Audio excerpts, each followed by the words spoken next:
ये कहानी एक मशहूर राजा की है जिसके कुछ कीमती हीरे चोरी हो जाते हैं।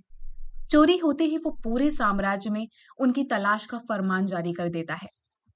आखिर में मालूम होता है कि राजा का खुद का ही बेटा था जो शिकार के वक्त गलती से उन हीरो से भरी पोटली को बारूद की पोटली समझकर साथ ले गया था और वहीं जंगल में कहीं भूल आया था।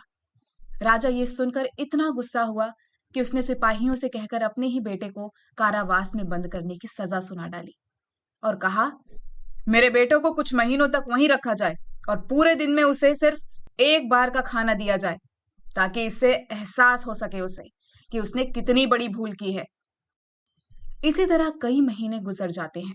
अब राजा का बेटा कमजोरी के कारण बीमार पड़ने लगा था। एक दिन वहीं उस कारावास में भूखा प्यासा रहने के कारण उसने दम तोड़ दिया।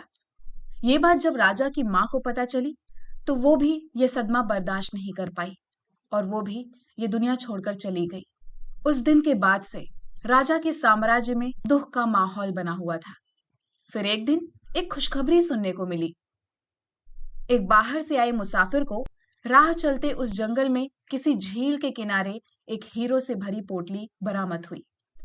आसपास पूछने पर जब उस मुसाफिर को मालूम चला कि ये हीरे की पोटली राजा के खोए हुए हीरे हो सकते हैं, तो वो मुसाफिर मीलों दूर पैदल चलकर राजा के महल उन हीरों को लौटाने पहुंचा।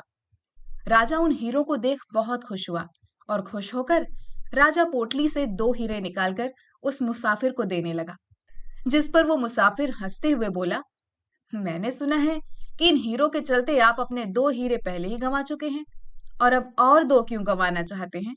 राजा ने गुस्से से पूछा, कौन से 2 हीरे मैंने गंवा दिए? मुसाफिर ने जवाब दिया, आपका बेटा और आपकी माँ। भला अपने परिवार से ज्यादा कीमती और क्या हो सकता है? फिर भी आपको लगता है कि ये हीरे ज्यादा कीमती हैं, तो मैंने आपसे ज्यादा मूर्ख राजा आज तक नहीं देखा। राजा गुस्से में अकड़ते हुए बोला, चलो मान लिया कि मैं मूर्ख हूं, पर तुम कौन सा बहुत बड़े ज्ञानी हो? अगर तुम मुझे यह हीरे ना लौटाकर खुद अपने पास रख लेते तो तुम्हारी जिंदगी बदल सकती थी। पूरे समाज में तुम्हारी इज्जत होती, तुम फकीर से अमीर बन जाते और तुम बेवकूफों की तरह मुझे लौटाने चले आए। जिस पर वो मुसाफिर बड़ी चतुराई से जवाब दिया, माफ कीजिएगा राजा साहब, बेवकूफ तो मुझे इस वक्त आप नजर आ रहे हैं, जो ये नहीं समझ पाए कि यहाँ आने से पहले 2 सबसे बेशकीमती हीरे तो मैंने पहले ही निकाल लिया था। राजा चौंकते हुए अपनी पोटली में झांक कर देखता है और बोलता है, कौन से 2 हीरे? मुसाफिर ने जवाब दिया, वो 2 हीरे हैं, मेरी ईमानदारी और मेरी खुददारी।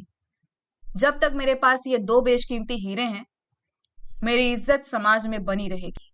ये बात सुनकर पूरी सभा में उस मुसाफिर के लिए तालियां बजने लगी।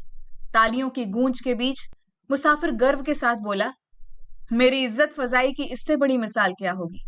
आपकी ही सभा में, आपके ही लोगों के बीच, जो आपकी इजाजत के बिना एक निवाला तक मुंह में नहीं डालते, वो आपकी मौजूदगी में मेरे लिए तालियां बजा रहे हैं। मेरे लिए ये इज्जत आपके उन हीरो की चमक से मिलने वाले गुमान से कहीं बढ़कर है।